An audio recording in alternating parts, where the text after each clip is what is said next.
Goeiemôre almal.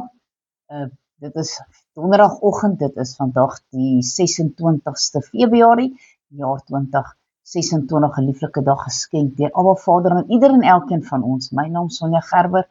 Vanoggend wil ek aangaan met die woord van God, want vir my is dit kosbaarder as korale. Nou, in Spreuke 3, hierso vanaf verse 13 tot 15 sê, gelukkig is die mens wat wysheid gevind het en die mens wat verstand verkry. Wysheid kom uit God se woord uit. As ons in God se woord gaan wandel en ons lees daardeur, is dit vol wysheid. Ons het wysheid so nodig, want die verkryging daarvan is beter as die van silwer en die verwerwing daarvan beter as goud. Dis kosterliker as korale en al jou kleinode kan daar nie mee vergelyk word nie. Halleluja. Nou, Psalm 119 is vol wysheid. As 'n mens nou regtig wil net in gebed ingaan en vir jouself bid, is Psalm 119. Kan jy elke dag 'n stuk bid en jouself toebedek met hierdie woorde. Gaan lees dit gerus en kyk wat jy daaruit kan kry vir jouself. Psalm 119, ek lees vers 13 en 16. Ek het my lippe vertel al die verordeninge van u mond. Ek is vrolik in die weg van u getuienisse, soos oor allerhande rykdom. Ek wil die bevele oordink en op die paaie let. Ek sal my verlustig in die insettinge. U woord sal ek nie vergeet nie. Die woord van God is so uiters belangrik. Ek is besig om 'n boek te lees en die vrou sê sy was vir 'n vreeslike groot operasie en sy het so gesukkel om weer reg te kom en sy kon nie meer in die woord van God wees nie, want sy was so swak dat sy kon nie eens die Bybel vashou nie en al mense was ook te besig om vir haar woord te lees. So het sy stadig maar seker het sy vergeet van God se woord. So dis baie belangrik om in God se woord te bly. Psalm 119 vers 41 tot 48. En laat die goedertierenhede oor my kom, o Here. U heil volgens u belofte, sodat ek my smader iets kan antwoord, want ek vertrou op u woord.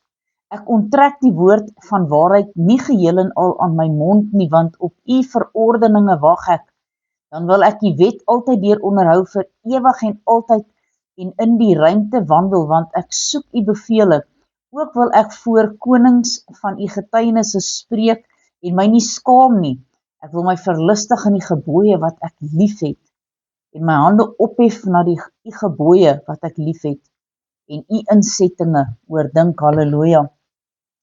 Dan wil ek vir ons Lukas lees hierso, Lukas 11, en ek gaan lees vanaf verse 14 tot verse 28.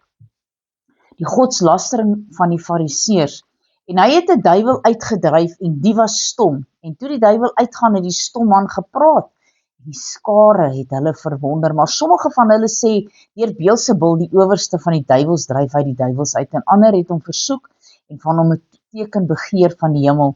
Maar hy het hulle gedagtes geken en vir hulle gesê, elke koninkryk wat teen homself verdeeld is, word verwoes en 'n huis wat teen homself is, val. En as die Satan ook teen homself verdeeld is, hoe sal sy koninkryk dan bly staan? Want julle sê dat ek deur Beelzebul die duiwels uitdryf. En as ek deur Beelzebul die duiwels uitdryf, deur wie dryf julle seuns hulle uit? Daarom sal hulle julle regters wees.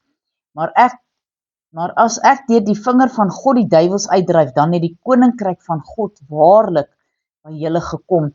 Wanneer 'n sterk man wat goed gewapend is, sy huis bewaak, is sy besittings veilig. Maar as een hom oorval wat sterker is as hy en hom oorwin, neem hy sy volle wapenrusting weg, waar hy op vertrou het en hy deel sy byt uit. Hy wat nie met my is nie, is teen my. En hy wat nie saam met my versamel nie, verstrooi. Wanneer die onreine gees dus uit die mens uitgegaan het, gaan hy deur waterlose plekke en hy soek rus. En as hy dit nie gevind het nie, sal hy teruggaan na daardie huis. En waar ek uitgegaan het, hy sê dit vir homself. En hy kom en hy vind dit mooi uitgevee en versierd. Hy gaan dan neem 7 ander slegter geeste as hy self en hulle kom en hulle woon daar en die laaste van daardie mens word erger as die eerste. En terwyl hy dit spreek, het 'n vrou uit die skare haar stem verhef en vir hom gesê, salig is die skoot wat u gedra het en die borste wat u gesoog het, en hy sê ja, maar salig is hulle wat die woord van God hoor en dit bewaar, halleluja. Dan natuurlik ons baie bekende gedeelte Johannes 1. In die begin was die woord en die woord was by God en die woord was God en in die begin was God en alle dinge het deur hom ontstaan en sonder hom het nie een ding ontstaan wat ontstaan het nie. In hom was die lewe en die lewe was die lig vir die mense en die lig skyn in die duisternis en die duisternis het dit nie oorweldig nie, vers 14. En die woord het vlees geword en het onder ons gewoon en ons het sy heerlikheid aanskou, 'n heerlikheid soos van die enige gebore wat die Vader kom, vol van genade en waarheid. Kom ons bid saam. Almagtige God en hemelse Vader, Here, baie dankie dat u vlees geword het, onder ons kom woon het, Here, en dat u nou saam met ons is, die Heilige Gees vir ons gegee het, saam met ons kan wandel en vir ons die waarheid kan gee. Here, ons het u baie lief. Here, wees met elkeen van ons, seën ons, is my gebed in Jesus naam. Amen en amen.